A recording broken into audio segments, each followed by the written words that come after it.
Hi, this is Alan Hess, author of The Palm Springs School, coming out in 2025, and you're listening to U.S. Modernist Radio. Mama don't allow no architecture around here. Mama don't allow no architecture around here. Oh, I don't care what Mama don't allow, gonna draw mine modern anyhow. Mama don't allow no architecture around here. Welcome to U.S. Modernist Radio, where we talk and laugh with people who enjoy, own, create, dream about, preserve, love, and hate modernist architecture, the most exciting and controversial buildings in the world. I'm Tom Guile. Again, this week we'll be hanging out poolside in Palm Springs during Modernism Week 2025. And we'll be talking with Colin Flavin, Halsey Smith, and Tim Techler on the architecture of Walter Gropius in Massachusetts and William Krisel in Palm Springs. Then back in the studio, San Diego's top modernist realtor and ardent preservationist Keith York has a new book on Craig Ellwood. And we'll find out about Alexandra Bregman's hunt for a particular Philip Johnson house. And if sitting by a pool interviewing incredible guests sounds like a blast, and trust me, it is, hang in with us because we're going to party like it's 1962 with your host, Mr. Modernism, George Smart. Thanks, Tom. The world of modernist preservation has two schools of thought. We've got the purists, who want every window, every color, every breeze block, every coffee table, exactly as it was in 1957. We've got the now-minded, who think nothing of turning a modernist house into an Italianate villa, ripping out terrazzo for some Home Depot oak flooring, or adding a second story to their perfectly good ranch, giving it an architectural mullet. Where do you draw the line? I get the question several times a week from homeowners trying to figure out how to match the needs of 2025 with the modernism of the 50s. And my counsel is simply, don't f it up. Don't rip out walls, except for tiny closets. Don't change the roof line. Don't add a faux Tuscan portico to a Frank Lloyd Wright house, because whatever you do, the next owner is going to come along and do the opposite. If you take a house to 2025, your next buyer will take it back to 1955. Now, if you see a modernist house in peril, which means you're seeing either an ambulance or a moving van in the driveway, grab your camera, grab your phone, and let usmodernist.org know. Together, we have the best chance of saving these treasures, one quirky roof line at a time. U.S. Modernist Radio is underwritten by Diane Bald and the Budman family, restoring significant architecture in Toronto, Los Angeles, Malibu, and Palm Springs. In Massachusetts during the 1950s, the Architects Collaborative under Walter Gropius found inspiration in the rolling rural landscapes of Lexington, resulting in Six Moon Hill, a community of 29 homes that fundamentally reshaped architecture in New England. Meanwhile, in sunny Palm Springs, California, the firm of Palmer and Krisel popularized desert-appropriate housing that offered the look and feel of custom design within a housing development. This led to Twin Palms, one of the first large-scale post and beam developments in Southern California. We'll talk about both Lexington and Palm Springs with Colin Flavin, MIT graduate, Go Engineers, and founder of Flavin Architects in Boston, with projects including Union Station in Washington, D.C., and the South Street Seaport in New York. Joining him is Halsey Smith, marketing manager at Flavin, and Tim Techler, founder of Techler Design Group in Austin, Texas, known for restoring mid-century modernist homes. From Modernism Week 2025, here's our conversation with Colin, Halsey, and Tim. In the beginning, what was there, gentlemen? I mean, how did all this start? What were some of these early communities that sprung up that made modernism the wildly popular thing it is today, and why we're all here in Palm Springs celebrating it? Well, I think on the West Coast, it was William Krisel, who was working on large-scale subdivisions. Interesting, but not truly modern. And it really took off when he met the Alexanders. And his first modern, really modern piece was here in Palm Springs, Twin Palms, the first modern subdivision done in Palm Springs. And that... When did that get begun? That was begun in the mid-50s, and I think was finished in 1958. And this is the neighborhood where Frank Sinatra's house is? That is right? correct. The famous house? That is correct. with the 2 palms in his yard, right? There are 90 lots, each an acre in size, and he took a page from his playbook of doing these large-scale developments in the San Fernando Valley by taking a square floor plan and then rotating it 90 degrees lot to lot to give a different feel for each house, and then using the carport and placing that in a different relationship to that basic footprint of the house. And then finally, the final piece, he added a different roof line to each home. So Okay. Twin Palms each home feels different, even though they're all the exact same floor plan. You certainly can't tell that from the street. No. That's right. And it was a relatively generous floor plate for that time. It was 40 feet by 40 feet, so 1,600 square feet, 3 bedrooms, 2 bath, considered large for that For that period of era, time. yeah. That era of time. So, Well, absolutely. how many people wound up expanding on that or adding to the structures? That's a great question. I think most of the houses are relatively close to that footprint. I think zoning prevents major changes. 'Cause I know, doesn't Frank have a pool house? Yeah, Frank Sinatra's, I think, is a bit different than, Yeah. than You get exceptions for Okay, that, all right. Tom. F. Sinatra. Yeah. Different. In contrast, on the East Coast, there was Six Moon Hill in Lexington, Massachusetts, was begun by the partners of Walter Gropius at the Architects Collaborative, TAC, found property and an old farm, actually, while they were cross-country skiing, and divided it up into 29 lots, all equally priced, and designed and constructed their own homes. Modern homes, they were modest, they were of similar kind of design language. Each of these houses were designed by individual architects, and there are characters like Sarah Harkness and the Fletchers, Jean and Norman, Ben Thompson, and all of their houses are very different, but hang together in a kind of a language. Each of them have been expanded over the years in contrast to Twin Palms, because at one point, 1960, I think they had 96 kids in the neighborhood. Wow. And these are old-style kids, like kids that can leave their houses and play together. Yeah. wonderfully. Yeah. Yeah, they talked in the history of Moon Hill about kids, grabbing pillows and running around to each other's houses and doing sleepovers. And it was kind of a giant co-housing experiment. Yeah.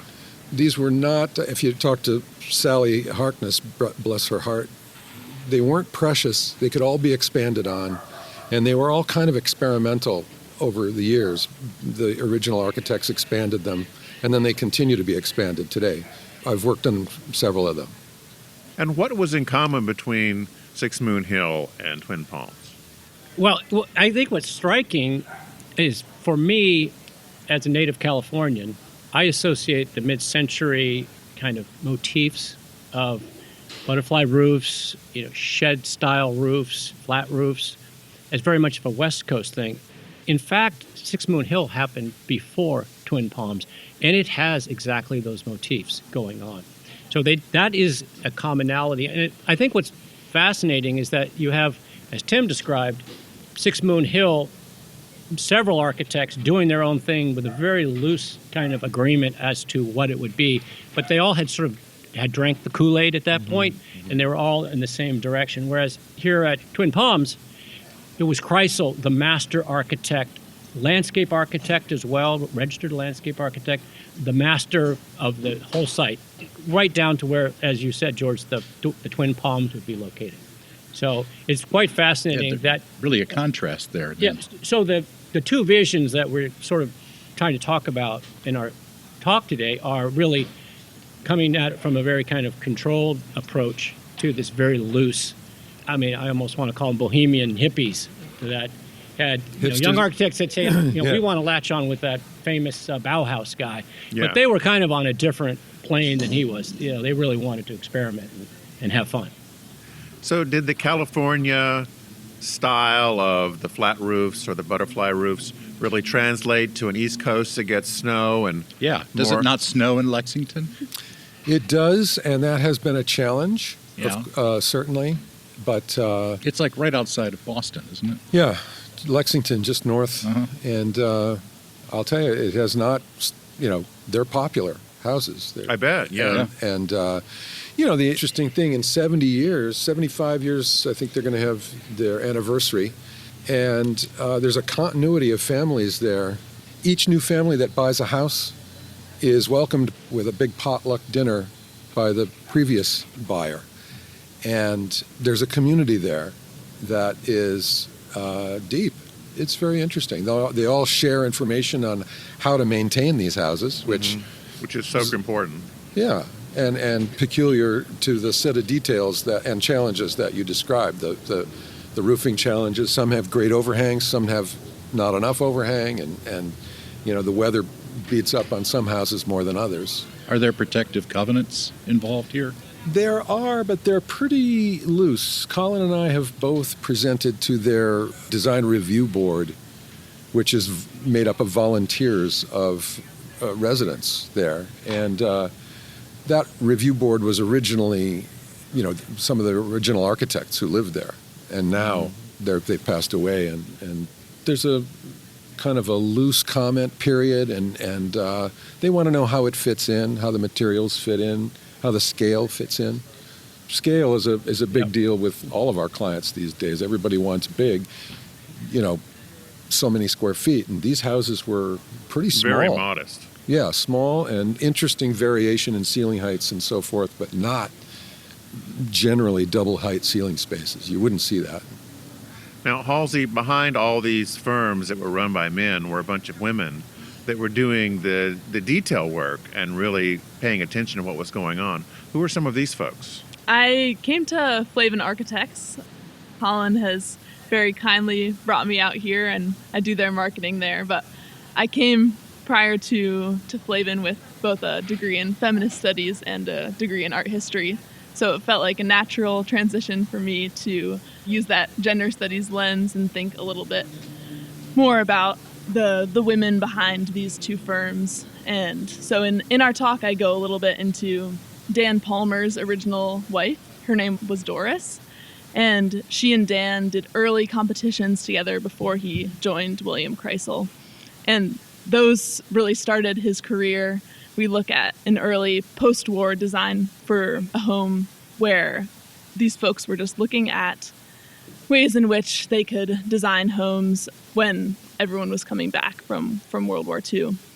I also look at Corinne Krisel, Bill Krisel's wife. Her work was part of their one coordinated effort that they were selling in the Twin Palms community. She did quite a few of the interiors and the furnishings there. Then over on the East Coast, I talk quite a bit about Sarah Harkness and Jean Fletcher, who were both partners at the Architects Collaborative, and the way in which they were able to set up their work life to both balance with taking care of all their kiddos that Tim mentioned that were on the block. And they really split their work life where one of them would take care of both sets of kids in the morning. Harkness would go into the office, and then in the afternoon they'd switch, and Jean Fletcher would head into the office and be able to do her work on the projects. And so when did the men help out? We've had that question ourselves. Yeah. It was a different time. It was definitely a different time, but they were very progressive in the way that they were designing their homes, opening up the kitchens to make that space not closed off from the rest of the home. And I'm really interested in telling a little bit more about those stories and hearing more about Doris and their work in my own research after this. The child sharing bit that Halsey mentioned is no small task, because between the Harknesses and the Fletchers, they had 13 kids. Oh, wow. That's a lot to manage. Can you You imagine? could lose a few and not even know it. That's like a design firm right there. Interesting comparison with Twin Palms. The Twin Palms plans all had their kitchens closed off as a separate room, whereas in the Moon Hill, almost all the kitchens were open to the living spaces. So again, it's a bit more of a progressive model that we were seeing on the Moon Hill. Over time, as folks go on tours of Twin Palms here, you'll see that almost all the kitchens, the wall has come down, and now it's a counter separating, only just a counter between the kitchen and the dining living area. Is it fair to say that most of the houses in Twin Palms here in California were second homes, where the houses in the East Coast were primary homes? It's a good point. That's correct, yeah. Okay. I think that's fair. So are there any kind of differences in how that plays out as far as the house surviving over time? It's interesting because the houses on Moon Hill started about the same size as the homes here, the 12 to 1,600 square feet, but many of them have grown in size, I think, as the families grew. So I think that it sort of lent itself to openness to growth and the buildings evolving over time. Yeah. And the Moon Hill houses were post-war, like right after the war, you think? Right after the war, yeah. Okay. They bought the property in 1947 and started building houses in 1948.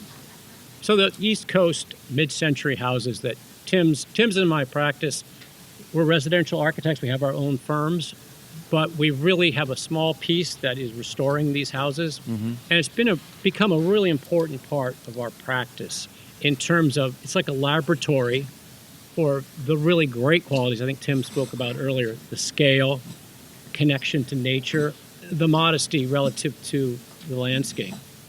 The flip side is, in a couple interviews I've had on homes to restore houses on Moon Hill, the first thing you want to look for is the number of wood-burning stoves in the house, as that turned out to be the only way to keep them warm, because they have concrete slabs on grade, often with no insulation or vapor barrier.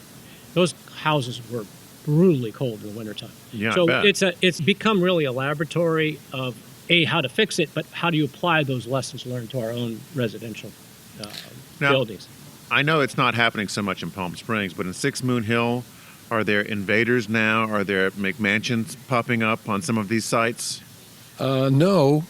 Each of the houses have been expanded, as we said, but in general, you find people who are attuned to the mid-century feel have a great appreciation for it, and I'm impressed with the amount of research that our clients come to the table with in the first place. Yeah. It's a pleasure. They're fans. Oh, yeah. Yeah. There's a zeitgeist dome over the community, it sounds like. It's like Well, I mean, the technical challenges that Colin mentioned, with some of these were uninsulated.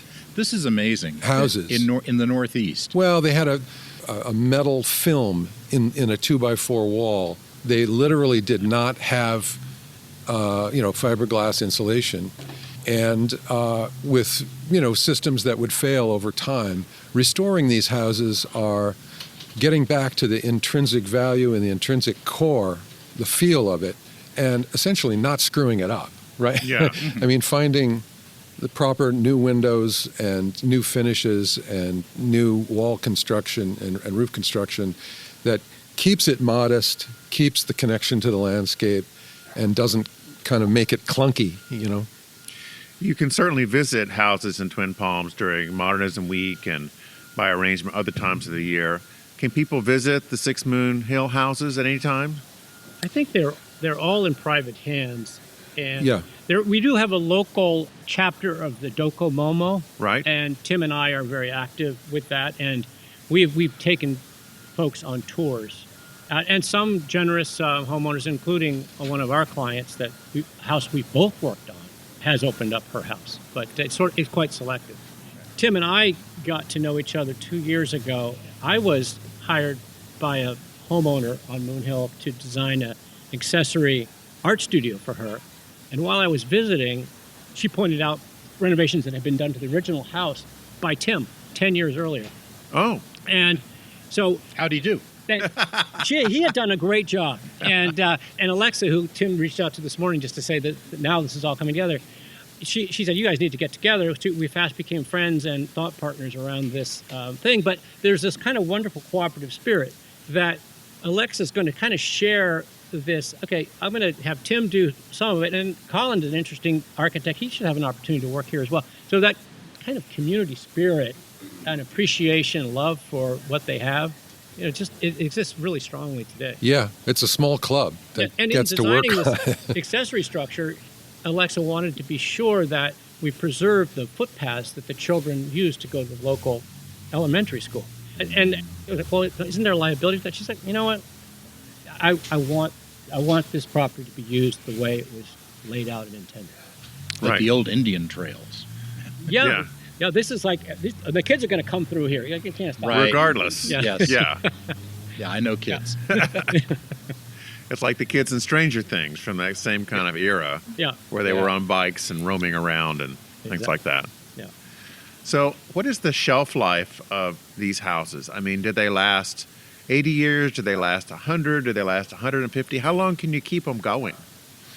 Well, they're having their 75th anniversary, as I mentioned, and they're occupied by very interesting people, always have been. If you look back in the history, there are a couple of Nobel laureates who lived there, and it was the relationship between the neighborhood and MIT and Harvard and a lot of different businesses locally.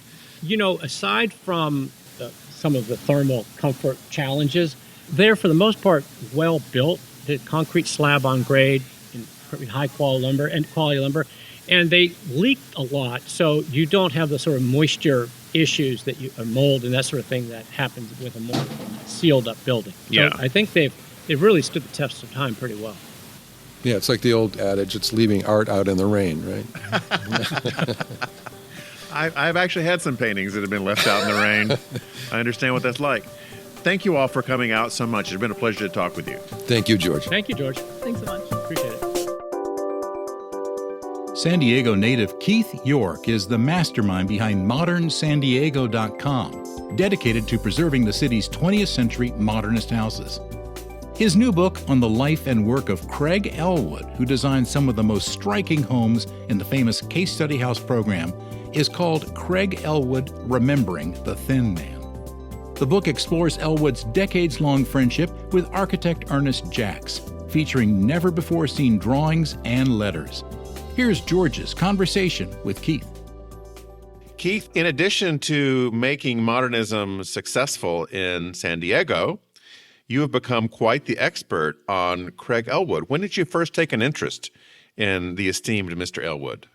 The story really started when I purchased, unbeknownst to myself and the seller, I purchased a home by Craig Ellwood. The Bobert's residence here in San Diego was passed through a series of owners and therefore sort of unfavorably remodeled over the years. And it certainly had an Ellwood feel, but when I engaged the owner, he had no idea who designed it or constructed it. And when I engaged him to purchase the home, just completely coincidentally, Neil Jackson had flown into Southern California from England, where he was writing California Modern, the book he published on Craig. So the owner, who I'm obviously engaged in purchasing my first home with, he says, "Hey, this British gentleman came by. Here's his business card. He seems to think it's by somebody." I remember his name was Jack, the seller. He said something like Greg L. Smith designed the house. Like he just tweaked the name enough. Yeah. And because I worked at a university campus back then, this would be 1999, I had access to email, internet. And he was a faculty member at a university in the UK. So we emailed and he said, "Certainly, yes, you are about to buy the Bobert's house. I have it confirmed." And there's also this guy, Alfonso Perez Mendez, who is seemingly writing about the same topic. We are all engaged with this guy, Ernie Jacks. Here's Ernie Jacks's contact info. So I call this gentleman, Ernie Jacks. I haven't even moved into this house, and I'm in the midst of some architectural history that I was not even familiar with. I was just a workaday guy with a love affair with the Eames chair. Just minding your own business. Minding my own business. On the roadside. So I called Alfonso. We emailed and phoned each other. He was concerned on my behalf. He's like, "I believe that house is beyond, fixing." And Neil said, "Best of luck to you. That house needs a lot of work." And then when I called Ernie, he's like, "Well, I'm sitting here in my home office in Arkansas, and I've got those drawings right here next to me in a tube." To which I said, "Why would you have held on to these, for all these years?" And he said he had a fondness for the time he worked with Craig. He had a fondness for his early projects, and the first sets of drawings he did as a professional architect held a great deal of emotional memory. Like he had held on to these projects. And so months later, I met Mrs. Boberts, who was still alive, gratefully, and she filled me in on the details of hiring Craig. Then I would reach back to Ernie, and we became kind of friendly. And that was just a nice way of entering into the space I think, George, you and I somewhat occupy as our passions have metamorphosed into, I guess, something Into more obsessions, concrete. yes. Yeah. So that's the beginning of the story, which almost leads us 25 years later to talking today. Now, you are just like Star Wars. You're doing a trilogy here. Yes. So the first book was Craig Ellwood Furniture, because he was a furniture designer as well as an architect. Yeah. So how did that come about? Was that just part of the times when architects naturally design furniture for their houses? Yeah, it's an interesting story that I wasn't really, I don't know, appointed to fall into, but early. So let's call it case study 16, which is also when it was published, it was called the Case Study House for 1953. There are these platform beds, which are these little stubby legs, basically really nice plywood, and a very discreet headboard. And what I learned later was a latex mattress. So it was very thin, very low profile. And what I later found out was Craig designed that for that house. And then he said, well, let's put this into production. And he worked with a little company, Modern Color, that was based in LA, and furniture maker Dorothy Schindel, who made a line for Modern Color, started this company called Laguna Living, and they put these beds into production. No one knows if one prototype was made for the photographs that Marvin Rand took of Case Study House 16, or as advertised in the local newspaper, if they were actually produced in large quantities. I have found about a half dozen of these beds. They are still in all the homes that they were designed for originally, which is neat. I haven't seen them come up for sale. But over this 25 years of my interest in like waiting for Craig Ellwood's name to pop up, I have seen tables like consoles. I've seen a variety of different things that people have attributed to Craig Ellwood as his furniture design. I owned a desk that he designed previously, and I was just, you start pulling the thread, right? And what it yielded was going up to Cal Poly Pomona's and looking through the Ellwood archive, and there's a significant number of furniture designs that no one had really talked about. But the longer story is Esther McCoy did a book in 1968 called Craig Ellwood, and she devoted a couple of pages to this furniture line that was just about to be launched. And so just piecing the calendar together, we assumed this was going to launch in about 68, 69, or 70. And that bigger furniture line never seemed to go beyond prototype phase, because we do have a few photographs of what I believe are just prototypes. And other architects at the time were doing this too. Frank Lloyd Wright Yes. Famously designed quite uncomfortable furniture for his clients in his houses. And I think, a lot of people point to the Bauhaus because the Bauhaus was a sort of interdisciplinary school program. And so people like Mies and Marcel Breuer, and I mean, a lot of people, Joseph Hoffman, lots of people were playing with architecture, playing with furniture, playing with art. And in a couple instances, Craig and authors of sort of biographical essays or books have mused that two of the pieces of furniture specifically look and feel much like Marcel Breuer's work. And in one case, Craig named a chair MR. It was called the MR chair. And it was funny that it's not MVR or MVDR or whatever, but it's definitely an homage to Breuer and Mies's furniture. In the press release that never got published, the furniture maker was connecting the dots between this line of furniture, Corbusier, Mies, and Marcel Breuer's furniture, all in one press release, right? So it's kind of that they were going to launch it with, say, in this wonderful lineage of 20th century modern architects doing furniture, here's a new line. That's really cool. Now, your second book of the trilogy is Craig Ellwood, Remembering the Thin Man, which is taking an unfinished memoir and finishing it. So what's that story?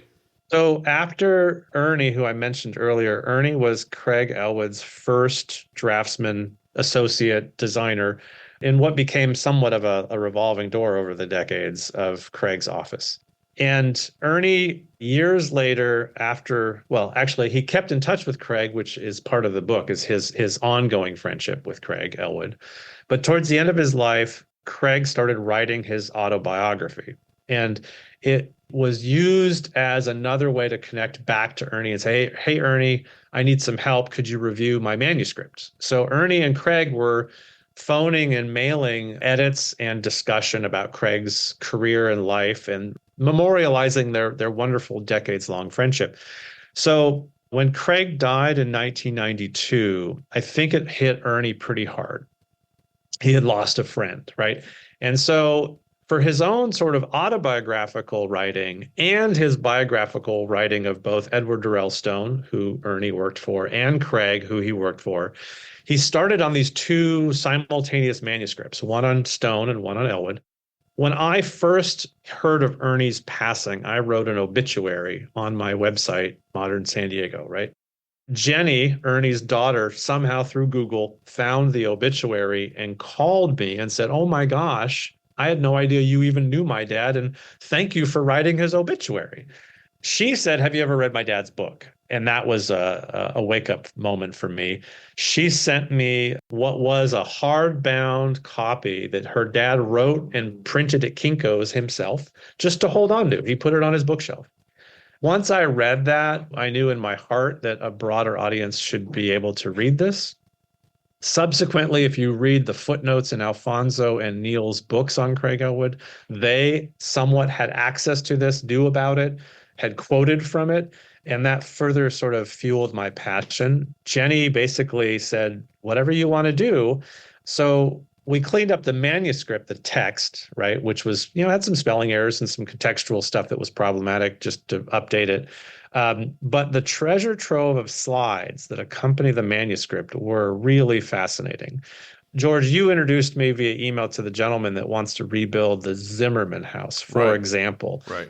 In the slides that accompany this manuscript are photos that no one had ever seen of the Zimmerman house taken by Craig or Ernie as they drove around LA, touching base with owners or following up on construction like the Maypole Courtyard Apartments, right? Those were still under construction. So some of the photos I have that accompanied this manuscript that have made it into the book were Ernie's and Craig Ellwood sort of just acknowledging with, simple cameras what, documenting this work. So they're not Marvin Rand or Julia Schulman photos, but they certainly are taking account of that period of time of Craig's earliest projects when some of them were still under construction. Ernie and Craig only worked together for about, I think it was like months, right, in total. But that 10 months launched a huge architecture and teaching career back in Fayetteville, and Ernie never let go of it. He really, really spent time on this manuscript memorializing not just Craig or himself or the time together, but he spent a lot of effort trying to correct the record of all of these staff members that posthumously started claiming credit for Craig Ellwood's designs, which is, for me, very, very an important discussion. It doesn't really cause too many people that much concern, but I think when you read the final chapter, Ernie is making a case in this book that Craig did design this stuff, and it's an unfortunate way to revise history after someone dies. Right. So it goes from the 50s all the way to right after Craig's passing. It's really interesting. And what's the third book of the trilogy going to be when that comes out? So throughout this book, Remembering the Thin Man, and my process in the University of Arkansas special collections, right, in their rare book area, in their manuscript area, is part of a book that Craig was writing about himself autobiographically called Life is a Bottomless Barrel. And I don't know exactly where the term comes from, but when I reviewed Ernie and Craig's correspondence over many years, Craig would often sign off, "Life is a bottomless barrel, Craig," right? It was sort of his salutation. It was his, take care of yourself or whatever. Akin to Craig Ellwood's own grave marker, Craig was actually joyous, optimist, and funny. I would say not a comedian, but he was actually a wonderfully adept conversationalist and a humorist, and nobody seems to ever catalog this. And I hope that Life is a Bottomless Barrel by Craig Ellwood, when it reaches people's homes or offices and they get to read this, they're going to rethink Craig's disposition as a human. He actually talks about himself, finding himself in awkward situations.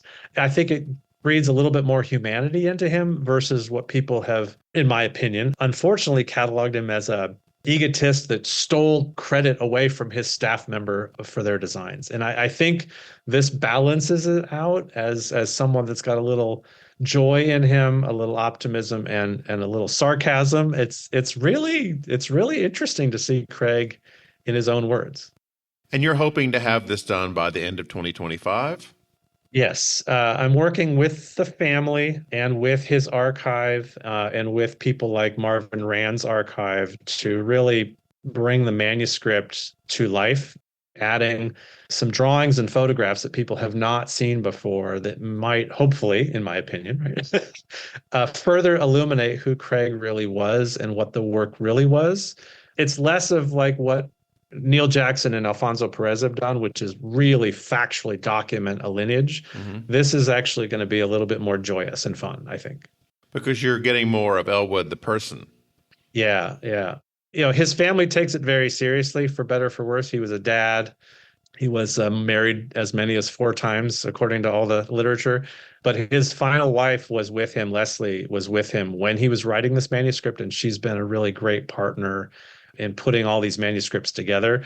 There's family members that have pieces that have not been seen or read. So getting all the chapters together was not in one person's domain. Yeah. And Craig was writing it on a early Brother. You remember that company Brother? It's like a word processor. Oh, yeah. Has these very unique diskettes that have them. As a side note, we believe there's even more, but those diskettes, according to Reddit and the general internet, right, are undecipherable at present day. But we do have a lot of these essays, and I can't imagine there's more, but I've looked at all the diskettes to see how they're marked, right? And it looks like we have the whole. So the diskettes are still intact, right?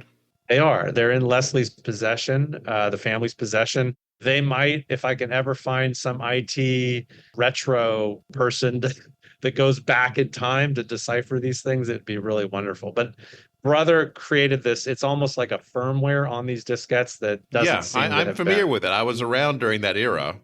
I sold those at one time. So the key thing is to find the machine on eBay. Correct. Because you can find someone who's had it in their attic and is selling it, and the diskettes will go right in there and fire right up. You may not be able to convert it, but you can certainly see it. Yeah. And, I think you and I are alike in many ways, George. I think that if you or I had these discs in our possession, we wouldn't be able to sleep until we resolve this, right? At present time, these diskettes are across the planet, right? So but yes. You should see if she will send you one, and then you could be obsessed until you're able to read it. It's very simple, Keith. I love it. I mean, I've been on eBay. I've looked. I'm like, okay, there's the model number. There's the year. It says it still works, and you can plug it in. I just don't have the diskette itself. Yeah, that's it. That's the secret. I know you'll be all over this now. At one time, Erin Ellwood, Craig's daughter, was going to try to get a film together about Craig. Is that still going forward at all? Do you know? Yeah, Erin and a friend, colleague of hers have been toying with that. There was an inflection point some years ago that I couldn't even describe to you. But Erin, Michael Boyd, the author, and one of their friends, who I'm forgetting her name, we were all in my living room talking about what may be someday, right, optimistically, a book, a film, and a museum exhibition. And we thought optimistically together as a small group, they'd all come out on the same day, right? It'd be a big splash in say, Los Angeles. The book did come out, yes. So Michael Boyd's book is a beautiful, beautiful book. And so the museum exhibition, I don't think anyone could find a venue. I think the Hammer Museum was, one of the names we thought, let's reach out to them. But everyone having full-time jobs and families, it just didn't come to fruition. I did touch base with Erin, over the last several months, and the idea of a series or a documentary or some sort of televised filmic look back at Craig is still something of great interest. I don't know that there's a timeline or a budget or a name or anything like that, but it would be a wonderful thing to see happen in the coming years. As I remarked earlier on Craig's sort of sense of humor, I think that there's more for us to understand here with this gentleman than we really understand at present time.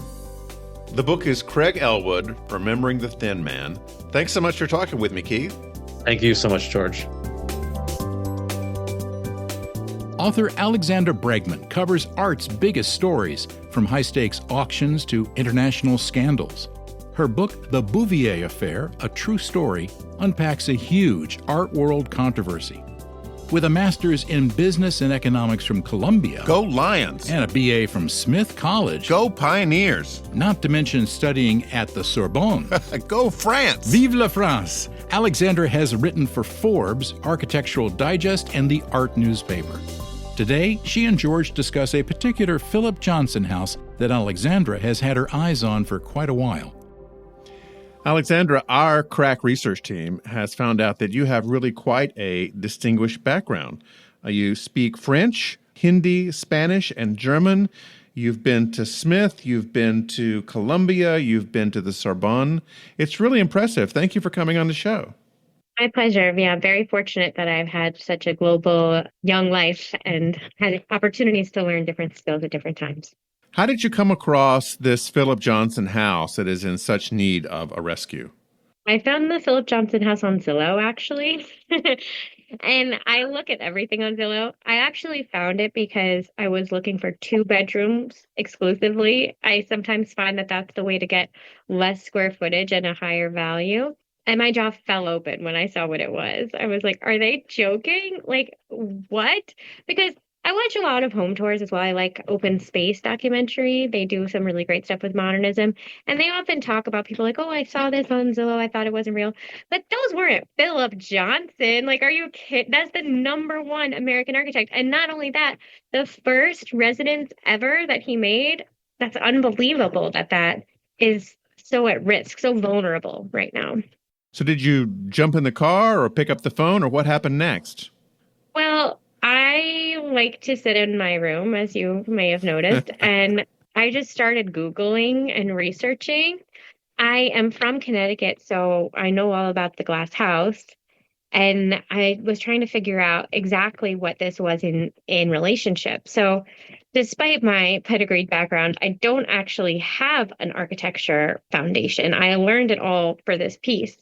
And I realized the relationship that Robert de Mora had to the Harvard Five. I realized how significant Booth House was in relationship to Farnsworth House, all these things. And that was just with a few clicks.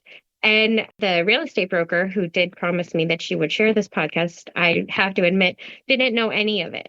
And I find myself from the comfort of my hometown trying to explain to people how significant Philip Johnson is, even just colloquially. If they say, oh, I'm from New Canaan, they're like, oh, do you know about Philip Johnson? Or, oh, I'm from upstate New York. Oh, I just saw this property in Bedford. And they don't get it. Like, they don't get it. And I feel compelled to tell this story. So on the one hand, I've always been very interested in modernist architecture and made connections after the fact with this piece that this is why. But more importantly, this narrative seems to really draw people in. And I've been able to put it into layman's terms for a variety of people, trying to convince them of the significance of this property successfully. I also did a lot of calling to landmark organizations. And all I had to say was, yeah, it's Philip Johnson's first residence. And they said, oh, that's a big deal. And that was very vindicating for me to continue to learn more about it. No one has said that's not important. Good. Well, let's recap the history of the house. And also, I want to mention that you wrote a great article in Forbes about this, which people can pick up online. The house was originally designed in 1946 by Philip Johnson for the Booth family. And then the de Moras picked it up and lived there for about 50 years. And what happened? It has not been lived in for quite a while. So I believe you also know quite a bit about this, and you might actually be able to correct or inform me. But my understanding, just from looking online, is that the de Moras lived in the home for 55 years. Robert de Mora predeceased his wife, Circa, who was also an architect by training. He was an architectural photographer, but he was educated at the Ivy League too, I believe. Mm-hmm. And Circa was the architecture editor at House and Garden when they met. And they became architectural team. And I've spent a lot of time reflecting on her legacy because it was the 50s and 60s, women didn't have the same platform, but I think there was also kind of a tacit understanding that the brains of a family were both the husband and the wife. So she was quite accomplished as well. In those 55 years that they lived in the home, they were first renters from, it's Richard and Olga Booth, I think their first name. And then the Booths were never there, so they ended up selling the property to the DeMoras. In those subsequent years, they raised 2 children in the home, and they never left. They never went to an assisted living that I'm aware of. I think they lived and died in that house into their 90s each. And there was an age gap between them, and they both lived to be over 90. In my love of modernism, I've learned a lot of people who preserve their modernist homes live past the octogenarian stage, like really very old, long lives. And I think it's a combination. It's sort of a chicken or the egg, where if you're interested in cutting edge design and you have the means and the mental wherewithal to preserve it, you're probably going to live a long time.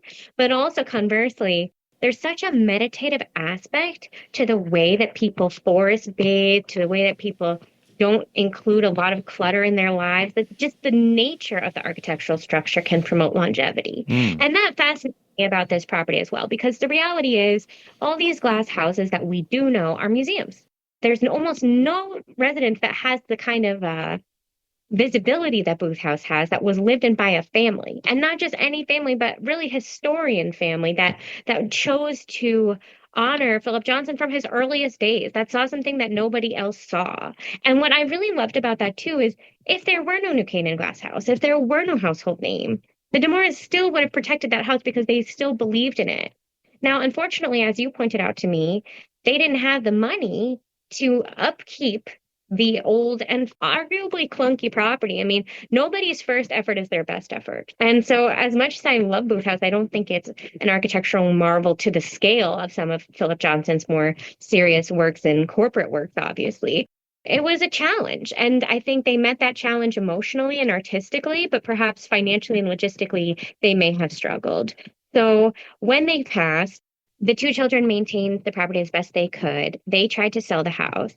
For almost a decade. For 9 years, it languished on the market. And if you look at the pictures that were in the design blogs and all those things at that era, it was a really beautiful home. It was a tiny home. It was a clunky, weird, artsy, old people home, but it was a cool house. And they had their furniture in there. The images that I saw, I really love them because the house glows from within. It has such a warmth and the warm tones of the wood and the soft light that is a stark contrast to the clean lines of the Philip Johnson white windows. And from the exterior, it looks like a fire is lit within. It's so toasty and inviting in that way. The current owner, he should be ashamed of himself because all their furniture is gone. Their unique mid-century mini kitchen designed for Circa's slight frame, gutted. He did not fix any water damage. I think he exacerbated it. From what they struggled to upkeep, it's in an even worse state now. Have you actually visited the house? Yes. After I wrote the article, I went and visited it. Oh, great. So what was your experience of walking through it? It was a magical experience. I mean, I want to be the one that lives in this house. I think that I deserve because I'm crazy. So hopefully by May, I'll be able to tell you, oh, yeah, I got it. Yeah, no problem. Yes. I really, really love this house. It has the architectural bones that tell the story of 21st century architecture. It's so cool. In a world of colonials or grandma's house, this is the OG, the original gangster. Yeah. That the colonialists and the farmhousers and all these people are trying to pay homage to in their house. This is the house. This is the one. This is the one that inspired Philip Johnson to make his own house the way he did. And even though there was mold, even though the broker was saying things like, you shouldn't take your son in that room, like I was convinced. And now more broadly too, it is very small. Like I was shocked how narrow the staircase was. That is supposedly such an iconic staircase. I was like, this is tiny. I mean, I'm like 130 pounds on a fat day. Like I'm not a big person. And I was like, this is tiny. Like this is seriously small. And that's how I found it on Zillow, because I look for properties that small, which in this kind of area, the country house area for New York, people build on a very large scale. They don't make houses like that anymore. No, they don't. And I am in no position to make grandiose statements about Los Angeles or the ultra wealthy. We're all just doing our best and we all want a healthy, happy life. But the scale of this house was considered normal less than a century ago, and it's mini by today's standards. It makes you realize how over the top architecture has really become. And I think people have to really take a step back and say, do I need this? One of the reasons, as I said, modernists, I think, live so long is because they don't need things. They just look out to nature. They look outward. They don't say, I need to spend $100 on Amazon to feel something. They say, I need to go for a walk. I need to see the trees. And this property has 4 acres of trees. Now, it's also really clunky because at some point in the 55 years of the DeMoras living at Booth House, I know they had to sell a portion of the property. Yes. They sold the front portion of the property. So the GPS takes you to that house every time. And in order to get to the house, you have to go all the way around the back and up a very long and narrow driveway, which I actually thought was cool, but would definitely be annoying. I mean, Bedford is not the woods. It's a normal town. It's a suburban town. All the houses around it don't feel like they're in the forest, but the way you wind through this driveway and all these extra acres on a tiny house, you feel like you're completely set apart. And I love that. And so the day I went to visit, brought my son, it was like 20 degrees outside. And he loves outdoors in all weather. We go to a special program now where he can go jump in ice pools. And I had to go to like the deep woods to allow it because no one lets their kids do this, but he needs it. He was ready to go for a walk around the house in the snow. And the broker was freezing and was like, we need to go now. But both he and I, looking out at these trees, even in the frigid cold, were like, this is somewhere you could really settle. This is somewhere you could always explore, always feel new things, and yet feel completely at peace. And that's something that is so hard to come by now, even in these rural areas where people build nice homes. They're just too big. You don't have that cozy exploratory feeling that you have with this first Philip Johnson iteration. And I think that's why he did it. I think he knew this land was special and the way that he related to land was so special. So where are you in the process now? Are you actively looking to make an offer or getting advice on how to fix the place up? I mean, what's next for you? Because it's clear there is a love affair going on here. Well, as with all of my love affairs, it's probably doomed. But I knew there was a lot of red tape, and I actually kind of like red tape because red tape is a blueprint, to use 2-color analogies. And I've learned in this research process that architects and investigative journalists actually have a lot in common because they can see stories where other people don't. They can see homes where people see dirt. And I found that really, really galvanizing and exciting, to the point where I'm like, maybe I should become an architect because I basically architect stories. Why not architect lifestyles? A good friend of mine's an art dealer, and he said, are you selling this or are you buying this? Because you have to take opposite strategies if you do one or the other. If you're selling it, you need to build it up. And if you're buying it, you need to hide it and mark it down. And I don't really care either way. I'm not that kind of person. I think that the truth is universal. And if I don't get to have it, then hopefully the story that I have told will encourage someone else to go into it with full awareness. The broker told me this week that someone overseas has purchased the property. She wouldn't tell me what country. She wouldn't tell me anything else about it. And she said, but this is going to be a long process. So if you still want to make an offer, we'll consider it. And I have no money. Like, let's just be clear. I should not put that in the podcast. I like to let people think that I'm like an oligarch. I've done a very good job of crafting a mystique that I'm like some Russian, like emigre, like Francophone aristocrat. Like I've like played like a it countess. very cool. You want to be the countess, right? People think that I'm a countess. The Countess Alexandra von Bregman. Exactly. I did have Facebook profile with von Bregman for a little while. Like I just lie to people, but I don't have the means to purchase and restore this as of yet, despite my amazing education. And people sometimes think I'm a blue blood. I'm only a lukewarm purple blood. But if I had any kind of financier, I could. Okay.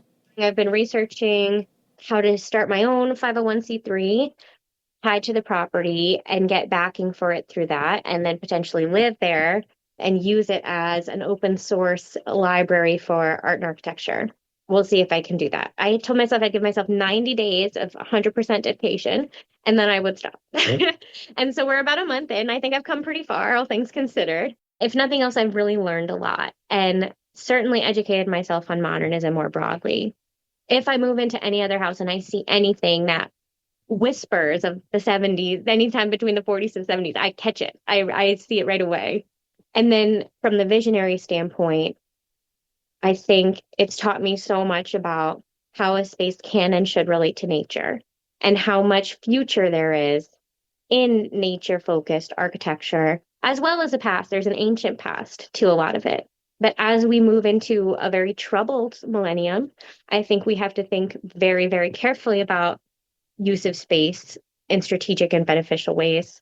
One of the stories I wrote last year was about the Declare Emergency group. They're the extremists who splash paint on museums in the U.S. There's just stuff in the UK. There's a bunch of different ones. But Tim Martin of Declare Emergency and I spoke at length. He was the one at the National Gallery. He's an architect by trade. And he could talk to me about gray water and the downsides of lawns for hours. Like, people who know that there's a better way to do things could really change a lot of what's going on. And I just hope that, if it's not me that takes this house, that somebody does, who's not just going to build a mansion on it, who's not going to build a caricature of what they think modernism should be according to their glamorous standards, but they should really think about the intentions, which is what Demora did every time he took a photo. What were the intentions behind this architect's will and wish? And more than Johnson, I think that Demora's intentions were very humble and very noble, and I wish that for the property, either for myself or for someone else. We will keep everyone posted on what happens to this lovely house. Thank you so much for talking with me, Alexandra. My pleasure. I hope I said what needed to be said.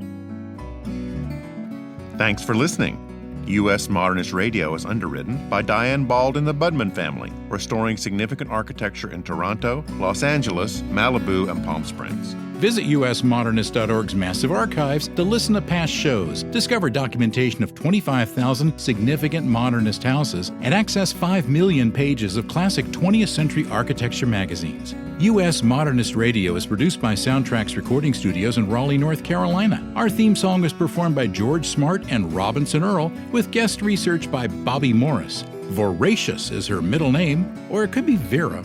We should check up on that. Yeah. U.S. Modernist Radio is a production of Modernist Archive Incorporated, a nonprofit educational archive for the documentation, preservation, and promotion of modernist residential design. I'm Tom Guile. George and I'll be back soon with another Save the Classics edition of U.S. Modernist Radio.